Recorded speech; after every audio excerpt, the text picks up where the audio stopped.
रिश्ते प्यार की कमी से नहीं टूटते, बल्कि एक ऐसी गलती की वजह से टूटते हैं जिसे लोग प्यार समझ लेते हैं। रिश्तों में एक बात बहुत बार सुनने को मिलती है, अगर तुम मुझसे प्यार करते हो तो तुम्हें हमेशा मेरे साथ ही रहना चाहिए। लेकिन सच ये है, सच्चा प्यार किसी को बांधता नहीं, समझता है।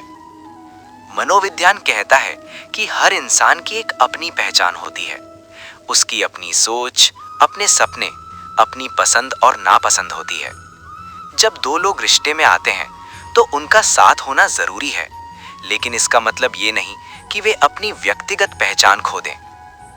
कई रिश्तों में धीरे धीरे समस्या यहीं से शुरू होती है, जब एक इंसान ये महसूस करने लगता है कि उसकी हर बात पर सवाल हो रहा है, उसकी हर गतिविधि को कंट्रोल किया जा रहा है, तो प्यार की जगह उसके मन में धीरे धीरे घुटन पैदा होने लगती है, और घुटन किसी भी रिश्ते को कमजोर कर देती है। सच्चा रिश्ता वो नहीं होता जहां एक इंसान दूसरे को रोकता रहे, बल्कि वो होता है जहां दोनों लोग एक दूसरे पर भरोसा करते हैं। अगर आपका पार्टनर अपने दोस्तों से मिलना चाहता है, अपने काम पर ध्यान देना चाहता है, या कभी कभी अकेले समय बिताना चाहता है, इसका मतलब ये नहीं कि वो आपसे दूर हो रहा है।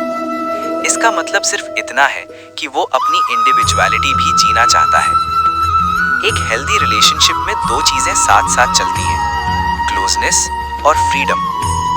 अगर फ्रीडम खत्म हो जाए तो रिश्ता धीरे धीरे बोझ बन सकता है, लेकिन अगर भरोसा और समझ बनी रहे तो वही फ्रीडम रिश्ते को और मजबूत बना देती है। इसलिए अगर आप चाहते हैं कि आपका रिश्ता लंबे समय तक मजबूत और खुशहाल रहे, तो 3 बातों को हमेशा याद रखिए। पहली बात, भरोसा। जहां ट्रस्ट होता है वहां शक के लिए जगह कम हो जाती है। दूसरी बात, स्पेस देना। हर इंसान को कभी कभी अपने लिए समय चाहिए होता है। तीसरी बात, रिस्पेक्ट। सामने वाले की चॉइसेस और उसकी जिंदगी की कद्र करना।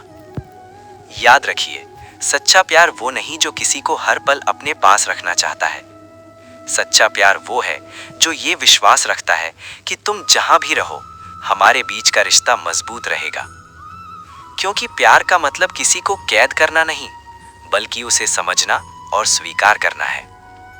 याद रखिए, प्यार का मतलब किसी को बांध कर रखना नहीं, बल्कि इतना भरोसा देना है कि वो आजाद होकर भी आपके साथ रहना चुने।